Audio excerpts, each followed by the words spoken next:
Wouldn't it be nice to have several thought leaders in your industry know and love your brand? Start a podcast. Invite your industry's thought leaders to be guests on your show and start reaping the benefits of having a network full of industry influencers. Learn more at sweetfishmedia.com. You're listening to B2B Growth, a daily podcast for B2B leaders. We've interviewed names you've probably heard before, like Gary Vaynerchuk and Simon Sinek, but you've probably never heard from the majority of our guests. That's because the bulk of our interviews aren't with professional speakers and authors. Most of our guests are in the trenches leading sales and marketing teams. They're implementing strategy. They're experimenting with tactics. They're building the fastest growing B2B companies in the world. My name is James Carberry. I'm the founder of Sweetfish Media, a podcast agency for B2B brands, and I'm also one of the co-hosts of this show. When we're not interviewing sales and marketing leaders, you'll hear stories from behind the scenes of our own business. We'll share the ups and downs of our journey as we attempt to take over the world. Just kidding. Well, maybe. Let's get into the show.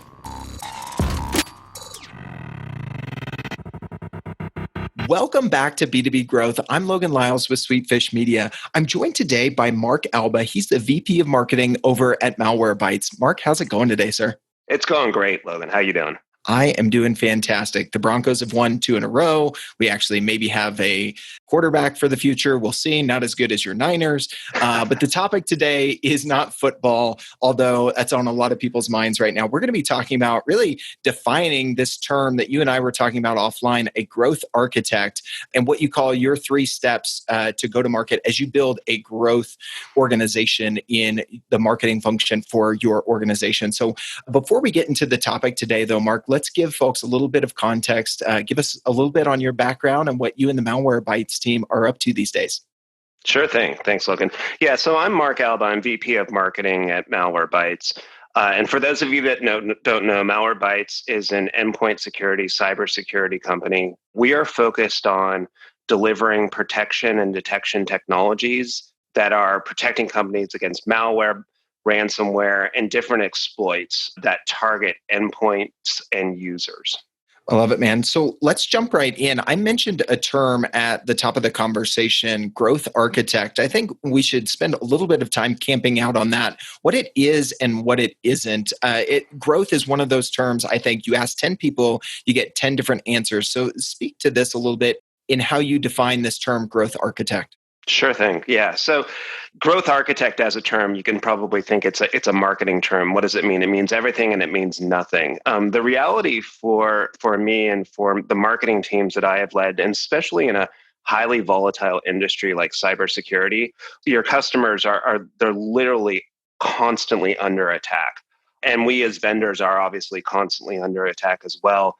The focus on growth architect is having the ability to work within that type of industry to be able to quickly identify and assess the particular opportunity that you're trying to tackle, and then to be able to develop a framework that includes both a streamlined set of processes and established metrics that allow you to work within that industry, but at the same time are agile enough to allow for an iterative marketing approach. It's not the right approach for all industries. So you can think of more mature industries where there's not as much volatility and the customer problems are well established. This is specifically for those industries where you're constantly seeing change and you need to have marketers that have the finger on the pulse of where the customers are and what their needs are. So it sounds like one of the key components of a growth architect or a growth team is really this small feedback loop, this quick testing, iteration, reassessing, and that piece. It's not growth is just another term for marketing in your mind, right, Mark?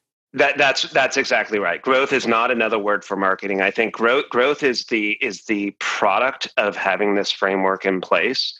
But it definitely is not just marketing without thinking about that target in mind.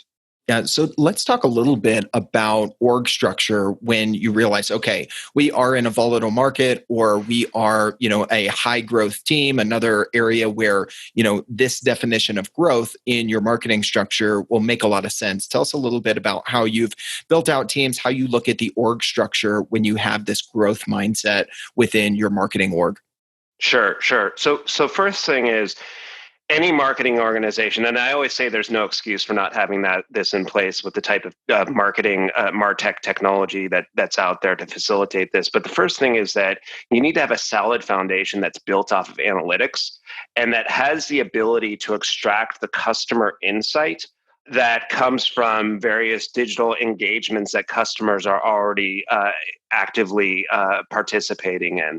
And so with that foundation, with that MarTech stack and the insight and understanding where your buyers are, their personas, what their emotional needs are, having a defined, simple process that allows for across the marketing stream the handoff of particular roles and responsibilities, and the handoffs, most importantly, of the decisions that allow you to market all the way from somebody reading an article on the New York Times about your company, all the way down to through the buyer cycle through to renewal.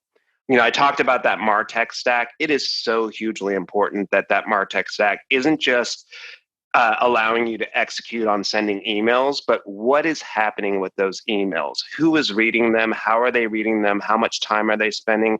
This is an analytics exercise that I'm seeing more and more that type of pedigree within marketing, but it's hugely important in order to be able to execute on a growth architect approach. The final thing is, and this is hugely important when I build out a marketing team, is having a product and technical marketing organization that isn't just responsible for building data sheets, but owns the business and is willing to work within this framework to make those adjustments, orchestrate across all of the functions of the organization, which goes all the way from engineering, product management to product marketing, to increase the ROI of all of the activities that are taking place. Tell me a little bit about how you've maybe changed the mindset of some product marketers, because, as you kind of alluded to, they're, responsible for data sheets, right? It's almost kind of tongue in cheek. Product marketers think about, okay, what are the features? What are the benefits? How do we communicate that? How do we put some design on that? I'm way oversimplifying what product marketing does. And I hope anyone listening to this doesn't, take offense. That's not what I mean. But just that mindset there is a good bit different than that growth mindset that we talked about from the beginning. And so having product marketing fit into this growth organization might seem a little bit counterintuitive, or might seem to some folks to say, hey, we're going to have to have some change management go on here. Tell us a little bit about maybe that. And then I want to get into your 3 steps in really implementing this within your marketing team. Sure thing. So, I always tell a story. My background is actually in product management, and I tell people that I've probably spent more time in product management than I've spent in product marketing. So I fully understand the mindset of a product manager as they bring a product to market. And back when I was in product management, and I think back to a time when I was developing a cloud-based endpoint security solution, I had a very simplistic view of what was required. Promotion of a product was simple. We are going to have that data sheet built, and we run digital advertising, and then everybody's going to want to buy. Positioning for me was easy, as I've already built the product, and of course everybody wants it, and surely everybody's going to buy my product because they can see the innovation that I've built into it. And so as I think about a product marketer, I think the first thing for them is to be able to work with a product manager to understand the basics of their product, the use case, why they developed it, how they developed it, the differentiation. It's a product marketer who is curious, who is willing to jump into the specific technology, the differentiation, to tease out that innovation. And then from there, being able to take that and translate that into the collateral, the assets, the positioning that's specifically targeting what we call the ideal customer profile. That prospect where 9 times out of 10, when we have a conversation with them about our innovation, they're going to say, aha, that makes sense. Yeah, that makes sense. Not to be too on the nose there, but awesome. So, Mark, as I alluded to a second ago, we're going to be talking about 3 steps to really implement this. The first is begin with the end in mind, which I think a lot of people understand. But as you and I were talking a little bit offline, they might start there, but then they don't keep the end in mind as they build out, their nurture sequences and other campaigns. And as you mentioned, different assets that tease out the right things about their product and the benefit. So tell us a little bit about how you look at beginning with the end in mind when it comes to a growth mindset in your marketing org. Right. Right. And so, I firmly believe that a growth architect in marketing, they start by building demand by, as you put it, beginning at the end, but understanding the emotional impact of what the customer is experiencing at the time when they may want to open up a conversation, in this case with Malwarebytes. And so what I mean by that is understanding the triggers. I don't call them pain points. I call them triggers, because a pain point is something that may, exist with a particular prospect, something that they know exists. A trigger is a visceral reaction that they have because something has gotten so bad or something has gotten so good that they need a solution to be able to capture the opportunity. An example of this specifically in security is a massive attack happens, a request to be compliant, the realizing that they have a skills shortage within the organization. And so what's important, you kind of alluded to this, is a lot of companies think about pain points. I think, unfortunately, in a lot of marketing organizations, pain points becomes part of a checkbox. Have you solved for the pain points? But what's really important when we think about beginning at the end is you start there with that pain point, and you need to be able to map it back to the collateral, the discussions, the advertising, all the way up to when I have a discussion with the New York Times, that message at that level needs to speak to the trigger, the pain points, and the conversation that eventually my sellers are going to have with that particular prospect. Imagine it, a spreadsheet filled with rows and rows of your sales enablement assets. You've devoted 2 years to organizing this masterpiece, only for it to stop making sense. This was Chad Trabucco's reality. As the head of sales enablement at Glint, a LinkedIn company, he's responsible for instilling confidence in his sales reps and arming them with the information they need to do their jobs. However, when his glorious spreadsheet became too complex, he realized he needed a new system. That's when Chad turned to Guru. With Guru, the knowledge you need to do your job finds you. Between Guru's web interface, Slack integration, mobile app, and browser extension, teams can easily search for verified knowledge without leaving their workflow. No more siloed or staled information. Guru acts as your single source of truth. For Chad, this meant Glint sales reps were left feeling more confident doing their jobs. See why leading companies like Glint, Shopify, Spotify, Slack, and more are using Guru for their knowledge management needs. Visit b2bgrowth.getguru.com to start your 30-day free trial and discover how knowledge management can empower your revenue teams. You allude to something there that's actually step 2 in the process there, Mark, that handoff, that handshake, whatever analogy you want to use, from marketing to sales. And let's say that you've done a great job. Pain points have not just been this checkbox. Okay, we've thought about the customer pain points and we've built that into our messaging, but it is throughout the process. One of the worst things that can happen as a marketing organization is you have this phenomenal nurture sequence. You're building, an inbound engine. It gets to sales and the handshake is completely broken. It is not seamless at all, right? That's right. And at a prior company, this manifest itself in us listening to recordings of phone calls where there clearly was an asset in front of the prospect that they had read. The conversation with the sales force was completely out of left field, and the way I put it is that prospect, that potential customer, should have been offended that they had that phone call because they weren't talking to that emotional trigger. And so for me, in order for a growth architect marketing organization to work, you need to be able to seamlessly nurture. So you have those assets in place that are speaking to that trigger at the different level of the conversation, whether it's awareness all the way down to decision. But you need to have the system in place that facilitates that conversation, whether it's digital nurture, where you're going to obviously get a higher margin, a higher rate of return, all the way to a higher cost, but oftentimes more effective salesperson. So tactically speaking, what we do to be able to facilitate this is within our sales tools, the call script speaks to that nurture chain all the way from the top down to the bottom. The information that's coming in from that digital system that we put into place informs the salesperson on what they need to speak to, and then spending time with sales to help them facilitate that nurture chain from where they pick it up from the digital nurture chain. An example of that is giving them the tools not only to close the deal, but to understand and recognize when a customer's or potential customer's trigger points, they're not there yet. They understand that they have a problem, but they need to go back to thought leadership.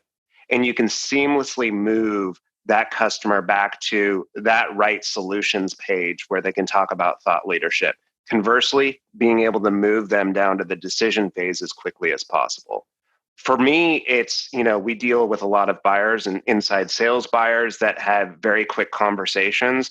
You need to, as a growth architect in marketing, you need to be able to build out that conversation, both through being able to sit down with somebody as a field seller and having a longer conversation and a consultative sale. But that has to boil down to that 3-minute conversation as well, specifically for that inside sales rep.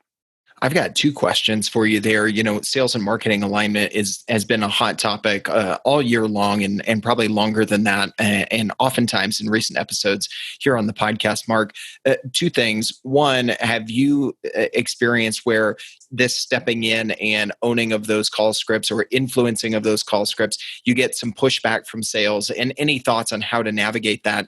And 2, within that, any thoughts on influencing, training sales folks to be able to recognize, okay, where are they in the journey? Do I need to go back up to the thought leadership? Do I need to push for a decision? Do I need to provide social proof? There are a lot of nuances there. I know you're probably not going to offer any silver bullet, and if you do, I'm going to tell you it's not a silver bullet. But speaking to that, relationship with sales in influencing the call script and those first sales touch points, as well as some coaching on best practices, as you mentioned, in identifying where the customer is, so that you are using those emotional triggers that you've built in your marketing campaigns effectively in the sales process as well. Right. Right. And I actually think that those two are very interrelated in how you solve for them. Just a little bit of background. So I've had the opportunity within Malwarebytes. We have a fantastic inside sales and outside sales force. I have the opportunity to report into a chief revenue officer. So we truly have a sales and marketing combined organization. And what I've discovered is we can build, so going back to, I'm going to take your second question first, because I think it ties back to the triggers. Each trigger has a way of being identified by a customer in their own unique way.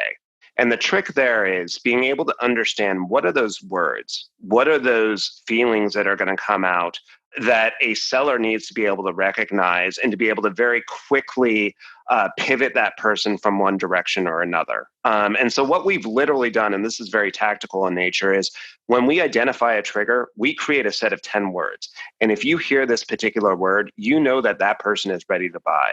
If you hear this particular word, you need to move that person back up to nurture, so that there's always an answer, specifically when you talk about an inside sales rep, when they're on the phone with a prospect, allowing them to move them through that digital or through that nurture journey. And effectively what that does for them is it allows them to be a consultative seller. They're not in it for the close of the deal. They're in it to help that person move across the nurture journey. Going back to your first question, and I do think that they're tied together, is that initially we did get pushback on our call scripts. A seller, and I'll be the first one to admit I'm probably a pretty bad telephone salesperson. It's a very unique skill set. And the pushback that we got from them was, this isn't going to resonate. These words aren't going to resonate. What we did was very simple, and this is very exciting, is that as we built out this growth marketing approach, When we get to the sellers, we sat down with them and we trained and enabled them specifically on these types of call blitzes around specific triggers. We sit down with the sellers as they sell. We're on the phone with them, listening in and understanding what words resonate and what words don't resonate. And this goes back to, actually my third point. It's being able to very quickly on the fly measure and adjust, work with sales, make sure that the message is being tweaked as they're having those conversations. I love it. I feel like the game entirely changed for us when we started using Chorus.ai to record our sales calls, transcribe them, be able to search for keywords, look at the volume of keywords, those sorts of things. Actually, just looking at that base of knowledge since we started using Chorus towards the beginning of this year, and look at things that were surprising. The amount of times potential customers say a certain word versus what your perception might be. Anything else tactically there, Mark, on coming up with those keywords? Because I think you dropped something really, really good. I suggest folks hit that 30 or 60-second back button here to go over what you said. Identifying keywords. So you've got kind of this little word cluster, right? That's kind of associated with where they might be in their buyer journey. Coming up with those, can you speak to a little bit? Did that come from these sitting in on sales calls or anything else that you did to come up with those? Because I think that strategy just makes a lot of sense to kind of boil it down and simplify this process a bit for sellers. Yeah, and so this goes back to what we were discussing before, which is that foundation, that foundation on research. And one of the things that we've done, which has been very effective, as we've identified those triggers, we're identifying those triggers based off of research. We're identifying those triggers based off of what I call the ivory tower approach of what we think a customer needs. One of the things that we've done, which is very effective as part of our campaigns, is we start with a survey. So we take those triggers, we go out to our CISOs, we go out to our VPs of security and have that conversation with them to validate that in fact is the trigger. That's the emotional response that is compelling them to move in one direction or another. Without that foundation, without that level of confirmation, we would lack the confidence to be able to go into those discussions. But the most important part of it, and this goes back to kind of measuring, is you can do that survey, but there's going to be a broader audience. There's going to be, as the sellers have these conversations, they're going to be pushing the envelope into other areas of the market where we might not have identified a trigger or an opportunity. So that's the key of having a marketing organization that's able to adjust together with sales. Yeah, I love it, man. So, we've talked about this definition of a growth architect. Yeah, the fact that growth is not just another word for marketing. It is, this specific approach of a tight feedback loop, which we kind of rounded out the conversation there, in your 3 steps to implementing a growth architect role or, a growth organization within your marketing team. Begin with the end in mind. Look at seamless nurturing, not only throughout your campaigns, but in that handoff and in those first few steps with sales. And I love the tactical advice you mentioned there, and like creating these word clusters of keywords based on surveys and research, because you began with the end in mind by surveying customers, right? It's all kind of tying together. And then enabling sellers to be able to identify those keywords, tie those to points in the buyer journey to make different steps, different kind of if-then statements if you're looking at it as a coder or looking at it as branches in a flow chart on Lucidchart or whatever the case might be. And then, measure, assess, adjust, which, ties back to that definition of a growth architect that we talked about at the top. Mark, this has been a great conversation. I love the tactical advice you're giving to other marketers and sales teams out there. If anybody listening to this would like to stay connected, go a little bit deeper on this topic and ask some follow-up questions, anything like that, what's the best way for them to reach out? Yeah, absolutely. So they can reach out to me at mark@markalba.com if they want to email me, and of course on LinkedIn at Mark Alba.